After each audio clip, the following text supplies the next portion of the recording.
విగ్రహ ప్రణాళికకర్త విగ్రహాన్ని ఇక్కడ ఏర్పాటు చేయాలని తలంచింది మొదలు ఆనాడు ఫౌండేషన్ వేసి 3-4 నెలల కిందనే ఫౌండేషన్ వేసి వెంటనే ఈ విగ్రహాన్ని ఏర్పాటు చేసి ఈరోజు మనం ఆవిష్కరించుకుంటున్నటువంటి దానికి ప్రధాన సంధానకర్త అయినటువంటి గౌరవ ముఖ్యమంత్రి గారు అసలు ఈరోజు రాజీవ్ గాంధీ గారిని కానీ గాంధీ గారి కుటుంబం మీద ఎవరైనా మాట్లాడితే ఆ సన్నాసులందరికీ ఈ కుటుంబం త్యాగాలు రక్తం చిందించి దేశం ఐక్యత కొరకు ప్రాణాలు అర్పించిన కుటుంబం గురించి మాట్లాడితే వారు సన్నాసుల కంటే ఎక్కువనే అనే మాట కూడా ఈ సందర్భంగా మనం చేస్తాను. ఎందుకంటే అటువంటి కుటుంబం ప్రాణాలను సైతం లెక్క చేయనటువంటి వారసత్వ సంపద ఉన్నటువంటి కుటుంబం అది.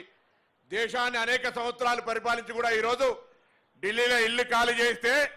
బయటికి పోయినటువంటి పరిస్థితి ఉన్నటువంటి కుటుంబం మీద మాట్లాడుతున్నటువంటి ఆ అజ్ఞానులందరూ కనీసం జ్ఞానోదయం కలగాలని కోరుకుంటూ ఈ యొక్క మంచి కార్యక్రమాన్ని